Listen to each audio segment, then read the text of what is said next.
Hi, welcome back, and first apologies if you're expecting to see the Grand Hauler build progressing with the tanker trailer. Haven't got onto it yet, I've been a little bit preoccupied. It involves these here. I've decided to go to the Vintage Bash down in Knox in Melbourne with Jason from True Vintage.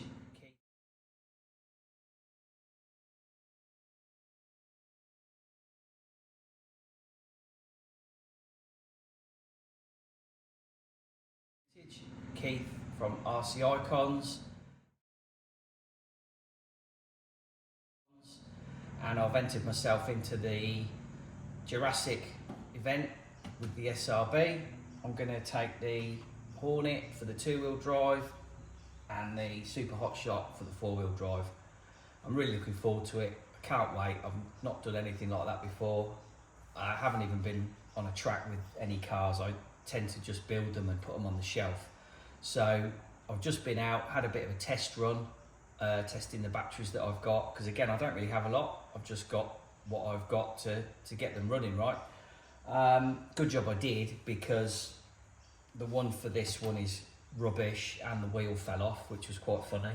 And the runtime for this one, I'm not sure if it's quite right, because I'm running a 3,100 milliamp hour 2S, and I got about 4 minutes out of it, but the battery wasn't fully charged, so I've got it on full charge again now, and I'm going to go out for another spin, because I've just got off the phone with Jace at True Vintage to check how long each event runs for, or session, and it's 5 minutes. So if I can get 5 minutes out of one of these, I'll go and buy another couple of those.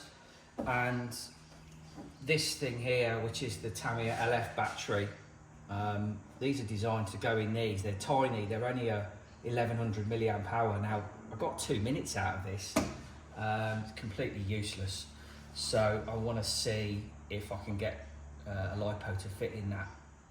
So I'll just bring you over, show you what I've been doing. I've had to detune the Super Hotshot because that kit comes with a GT tune motor, so I've just chucked a standard silver can motor in that. I've also put a full bearing kit in this Hornet, which is actually 19 years old. Yeah, not really a lot to show. I am actually thinking of swapping this out and take the Blockhead Motors Wild one, but I'm not sure if I can, because I think there's a restriction on the wheel size, and I think you're allowed 2-inch, not 2.2, but these measure 2.2, which I don't understand because it's supposed to be a vintage re-release. The other reason I wanted to take that is because, for those of you that don't know or do know, Mr. Jun Watanabe is attending the event. He's got cars in just about every class, and he's the guy, the designer who designed this, the Hornet version with the dots on, the white and black colour scheme with the pink tyres. So yeah, I thought it'd be really cool to take that and maybe see if I can get him to at least sign it for me, if he will do that. Anyway, here we go. Here we are, pre-Knox test running for the Jurassic category.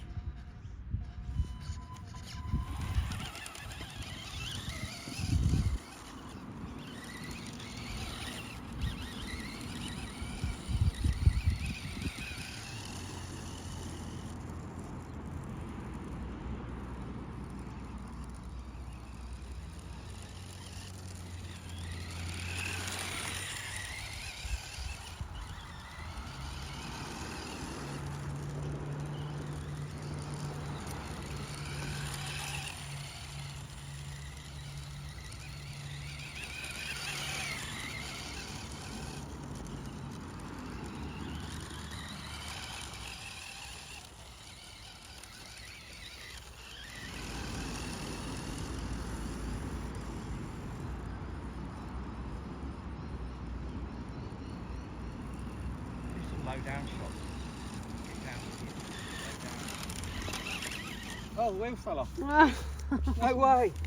Oh no. So here's the Super Hotshot. I've had to detune it and put in a basic silver can motor, because these kits come with the GT2 motor. So I've just chucked a basic one in, and I've got a bit of tape on to protect it for now. So I'll give this a go, see how it goes.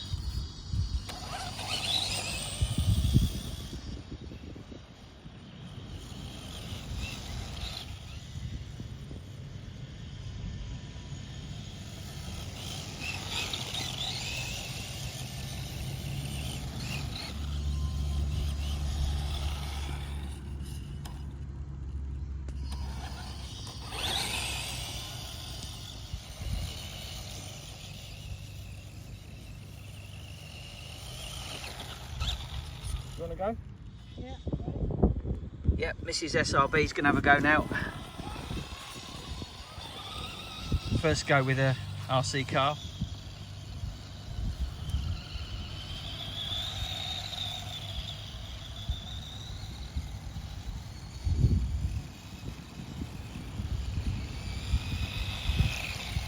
You're a pro.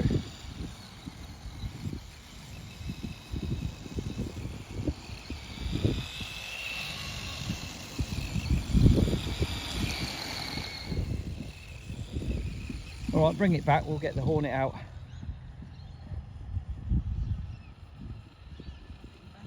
It's not, is it? Really? It's on full wet. No way.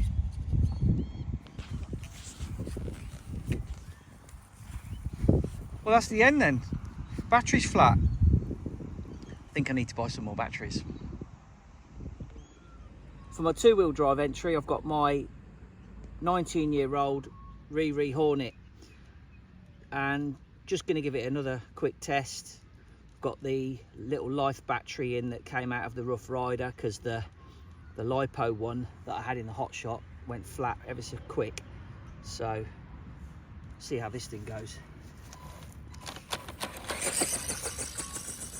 Oh, look at it hopping about.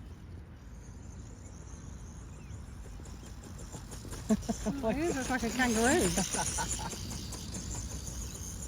Oh, look how bad the suspension is. And that's gone flat already. That's it. Oh, wow. That's I it. need more batteries. You need more batteries. That was a bit underwhelming, wasn't it? The Blockhead Motors Wild One. Jace, if you're watching, are those wheels too big? That looks like 2.2 inches to me. The Rough Rider, or Buggy Champ, and there's that LF battery, which is really small and a bit useless, to be honest. 2 minutes, that's not going to cut the mustard, is it? So that's going to stay. There's the Hornet, that's a bearing upgrade, and if I can't take the Blockhead motors, I'll take that for the two-wheel drive, at least for the comedy value. Watch it bouncing around everywhere. And there's my Super Hotshot, which is, like I've said, that's been detuned. It's just got a standard silver can motor in it. I actually took it out the box of my Hotshot 1, which I haven't built yet. And yeah, that's the LiPos I'm using. I only bought them because they've got the Tamiya plug on it, and I know they're useless, but the ESCs that I've got have those plugs, so until I get around to chopping them off or changing them, I've got what I got. So yeah, I might buy, if I can get 5 minutes out of that, I might buy another couple of those, and I'd like to get a couple of LiPos that will fit in that. So once that battery's charged, I'm going down the park again. All right, back down the park, fully charged battery. Let's see how long this lasts. Hopefully more than 5 minutes.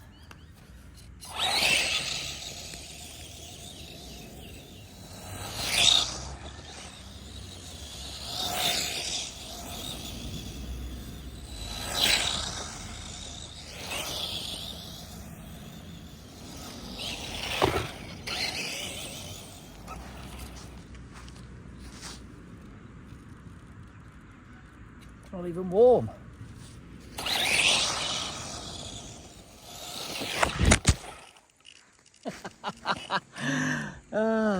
Okay. Nothing hiding here. All right, I'm going to watch what I'm doing now. No more hitting the tripod. This is what happens when you're trying to watch the camera screen and the car at the same time.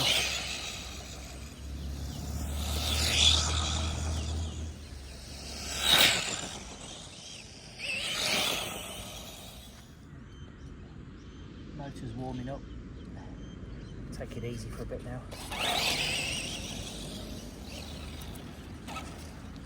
Actually, do you know what? I'm going to check. Oh, that's 6 minutes running now, so we're well over. Happy days.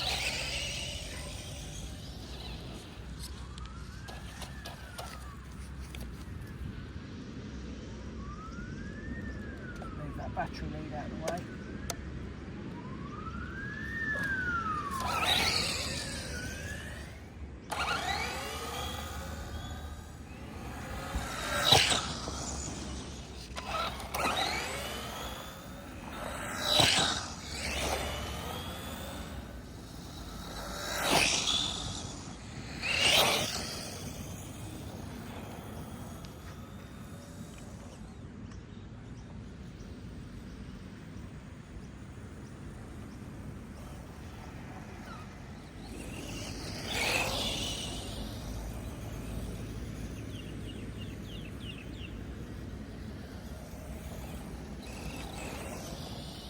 There we are, 18 minutes of runtime.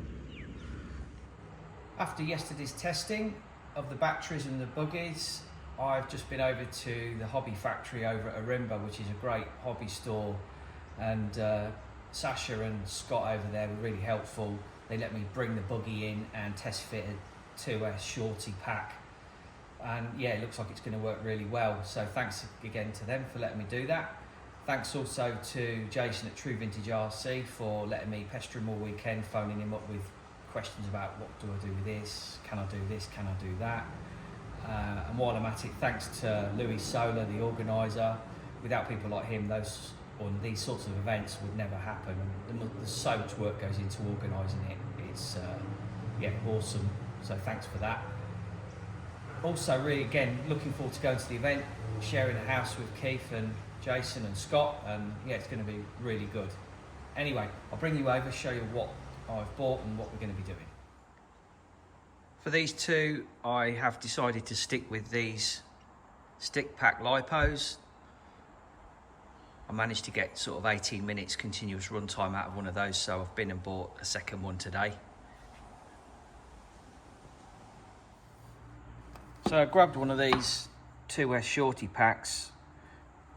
It's what is it? It's a 5,000 milliamp hour 2-cell 7.4 volt 100C discharge, and that fits absolutely perfectly in there. I'll just whip the lid off.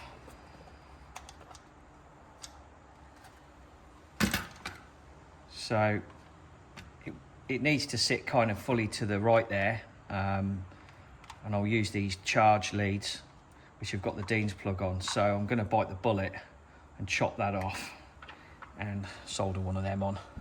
So that'll be a nice clean installation with minimal wiring. I mean, I could use this extension lead that comes with the life batteries, but I just thought I'd talk about a couple of things because I've seen a few videos and people have mentioned certain things, and well, one of them is this foam thing. Well, I've seen comments where people aren't sure what that's for. Well, it's designed to take up the space that the original 7.2 volt hump packs took, and then you can fit these life batteries in. So that's what's there for, and I'm probably going to just chop that down there and I'll use that to hold that in place. And the other thing is about the shocks or the dampers, and I've seen a lot of people flipping them upside down because they think they leak, and I've never had them leak ever. Like, I've got 3 of these built and these are full of oil. Built this about 4 years ago and there's not a drop of oil have come out. Not the case with the vintage ones, however. These do leak. This is a new built Mark 1 Ranger, and that leaked from day one. So that's got no oil in it. And I've also built a Mark II which was a resto job.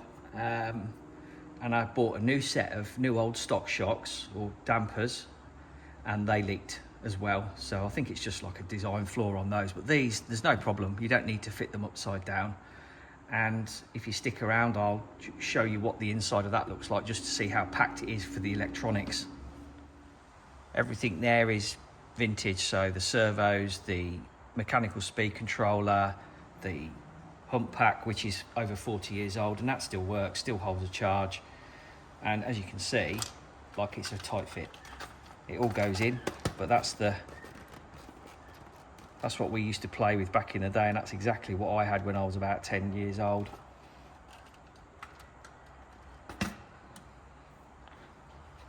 Give you a close-up.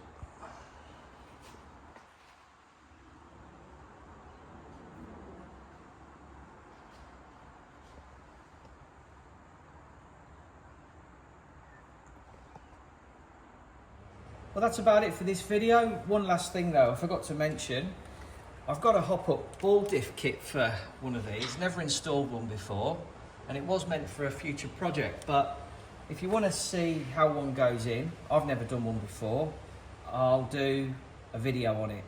Let me know in the comments if that's something you want to see, but I'll probably do it anyway, do it next, maybe this week. If you haven't subscribed, please do. It helps out. It doesn't cost you anything, and it lets me know that you want to see more of this kind of nonsense. Happy to make them, but it's also great to get the feedback and comments. So yeah, leave me a like, and I'll see you on the next one. Cheers.